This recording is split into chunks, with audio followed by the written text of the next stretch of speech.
What's going on, people? We are Tottenham TV here, back here for another preview. The Premier League returns at the Tottenham Hotspur Stadium with Fulham, the visitors this time. And it's imperative, it really is imperative that we get back on track after 4 Premier League games without a win. Fulham as well, they've kind of changed their season a bit. They started the season really poorly, but Scotty Parker seems to get them playing well now. I've been impressed with players like Lookman as well. I think he's really started to play the last few weeks. But yeah, recovered from that penalty.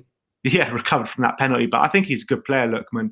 And yeah, Scotty Parker's really got getting a tune out of them the last couple of weeks. And whoever thinks this is going to be a walkover or an easy game, you've got to think again, because there's no easy game or walkover in the Premier League at the moment. That's for sure. Maybe Sheffield United could be the worst team in it, but yeah, literally, this is going to be a tough game. And how do you kind of assess Fulham, the way they've had their season so far? Yeah, they started it atrociously, Fulham. It looked like, in their opening day defeat to Arsenal, that they were shoo-in for the drop because they were just absolutely woeful. And they didn't win a game pretty much till 4, 5, 6, 7 games in when they beat West Brom 2-0. Even that one was a bit of a full storm because after that they still struggled a bit.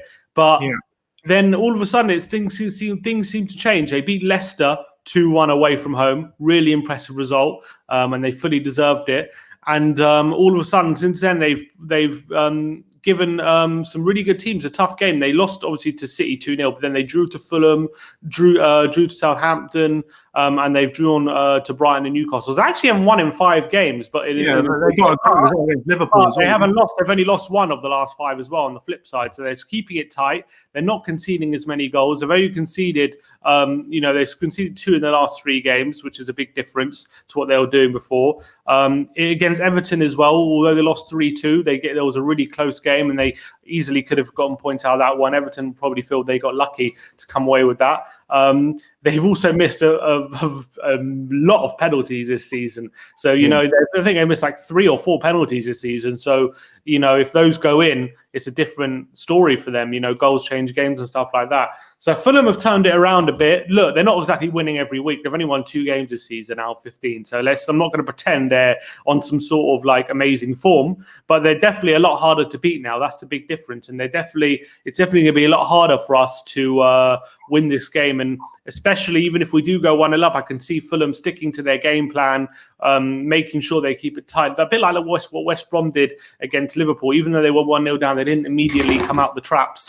They stuck to their game plan, waited till the last 10-15 minutes, and then had a go. And that's how they got some joy. So I can see Fulham doing something similar. So it's imperative that if we do get the opening goal, we really get that second one to really kill it off, because at 2-0, it's a completely different reflection on the score than 1-0.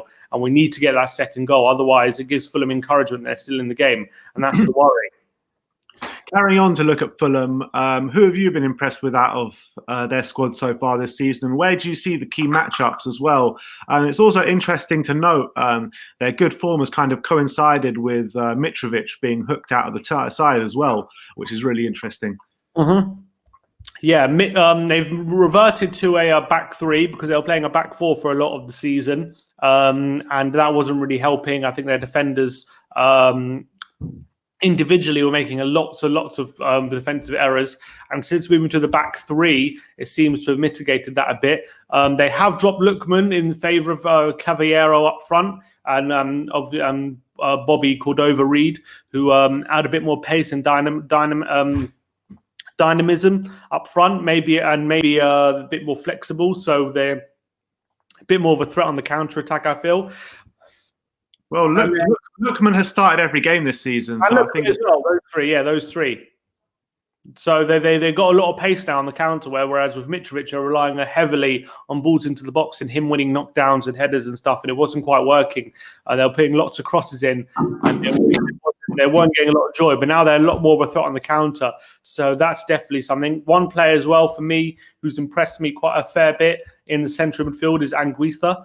For the number 29, he's a big unit in that central midfield, and he's got a few skills as well. He's quite nice. He's quite nice on the ball. He's got quite a decent dribbler, and he's very strong, and he's good at progressing the ball in the final third. So into the final third. So he's definitely one to watch. And Højbjerg Sissoko, going to have to be able to manage him. I think he's been quite decent. Onuma, unfortunately, hasn't had so much of a look in this season for Fulham, former Tottenham player. So unfortunately, he's not one to worry about. But one all-well player as well who's come in recently, who I've been very, very impressed with, is Anthony Robinson, the left back. Very, very quick left back.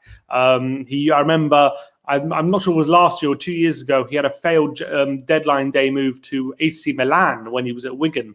That fell through the last minute. He flew out to Milan and had a medical. And I'm not sure why it fell through, but it fell through for some reason. And right at the last, he stayed at Wigan. He's now at Fulham.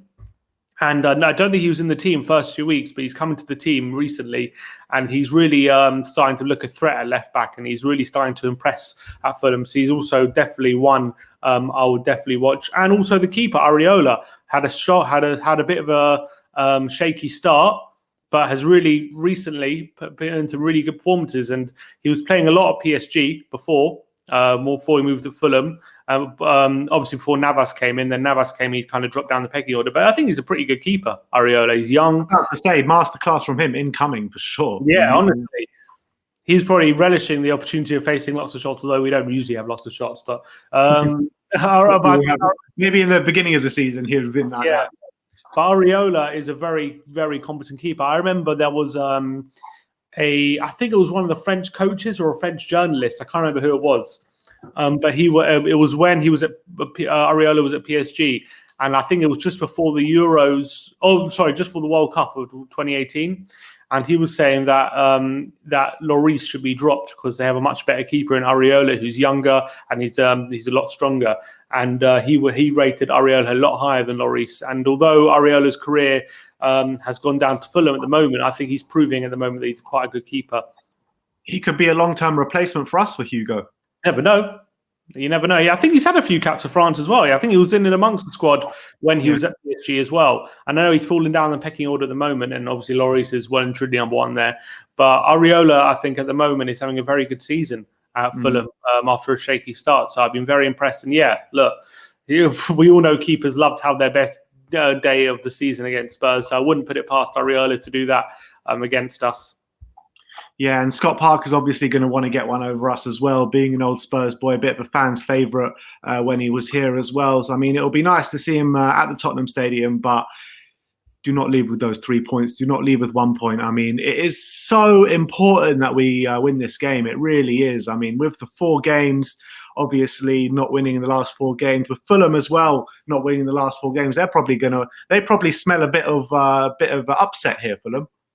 And also they got Ruben Loftus-Cheek on loan from Chelsea. He's going to want to prove a point in this game as well. Look, of course, it's all set up for it. It's all set up for an upset because I still feel, look, we're a stronger team and we have to go into this game expecting to win, no doubt about it. But Fulham are good. They've been solid. For the past 4 weeks, they've been solid. They really have. And it's not going to be easy. They showed against Liverpool. They could have won that game. They could have definitely won that game. It wasn't for a dodgy penalty and a stupid hand up from a free kick, which they gave away the penalty from. They could have ended up taking all 3 points and probably should have. So if they can do that kind of performance against Liverpool, then they can do that against anyone. And although away from home, I don't think they've won any game away from home this season just yet. They've got a few draws. You know, drawing away, it's drawing. So it was at home Southampton last game, but drawing with Southampton in light of things, and they've definitely tightened things up, and they know a draw is a good enough result for them going into this game. So that's how they're going to set up, and they're not going to make it easy for us to break them down. So it's imperative if we do get the early goal that we have been getting recently, we don't let up and we don't just sit back and allow them to feel comfortable in the game. That's what the most important thing is. I mean, the only away game they've won this season is against Leicester, so that shows that they're there to give the upset if we let them at the end of the day. I mean, we just need to stick to our game, but not our game that we have been playing the last 4 weeks or 5 weeks. We need to stick to our game that we were playing in the early part of the season. We need to go at them gung and ho and literally just get 2 or 3 goals, kill the game off, and then you can sit back and hold the lead. You know what I mean? But we've got to go and attack them from the first minute. There's just no two ways about it. We just have to. And so we do that. We always drop off. We get the goal and we drop off. We need to get 2 or 3 goals. That's what we need to do. Agreed. And part of me hopes we don't take an early lead, where we'll keep attacking. It's really, it's just that stage at the moment. But I agree. We can't let up until we get that second goal, because otherwise you just offer way too much encouragement and you start to lose control of the game. And that's what's been happening past few weeks. And obviously, like we always say, the longer it goes on 0-0, the more dangerous it's going to get for us. I mean, Fulham are more than capable of nicking a goal or 2 off us. Let's be honest. I mean, if we don't stamp our authority early, get 2 goals early, 3 goals in the first half or the first 60 minutes, if we don't do that, then it's going to get really hairy out there. Yeah, look, I'm confident we can keep Fulham out. Despite them improving, they haven't really scored too many goals this season. And I think, especially against I know they got a couple goals against Leicester, but other than that, haven't really been scoring too many goals. So I'm confident we can keep it out. What I'm worried about is a potential 0-0 or 1-1. That's what I'm worried about. We need to get that second goal. I can't see scoring 2 goals. I can't see them scoring 2 goals. So if we get 2, I think we win this game. I really do. Yeah, and it's also just a bit about trusting ourselves a bit more, because sometimes we just give a bit too much respect to the opposition. But I would call on us to trust ourselves a bit more. Look at the players we've got, the Tanguy Ndombeles, the Heung-min Sons, the Harry Kanes. They get into any side in Europe, these players. So why don't we trust ourselves a bit more, go for the jugular and go and try and beat them by a convincing scoreline? Yeah, what I'm worried about is if we are chasing the game late on, if we're not winning with it 15 minutes to go, we don't have as many options as we would have to change the game with the injuries we have. So that's a bit of a worry for me. Like we can't, with no Vinicius, we can't lump into the box. With no Lucas or Bale or Lo Celso, we lose that craft as well and that speed. We have a few options like Dele, and depending on who we start, we could have Bergwijn or Lamela on the bench. So we have a couple of options, but we are a bit limited, which is a bit of a worry. So we need to be winning going to latter stages, and also with the games with Leeds coming up as well, we want to win this game early so we can potentially rest a couple of players as well going into those games, because we're not going to rest Kane and Son. We know that against Leeds they're going to start, and but we need them to be on top of their game. So if we can get them a few minutes rest, that'll be great. But we can't. It is what it is at the moment. Also, just under a week to go to the Carabao semi-final as well. So that as well. Yeah. So so like you said, we need to finish this game early, get the 3 points, finish up, and hopefully get some players off and rest them for the Leeds and the Brentford games, because they are really important as well. And the games are just coming thick and fast. And some of our players looking a bit sluggish out there, Harry Kane being one of them.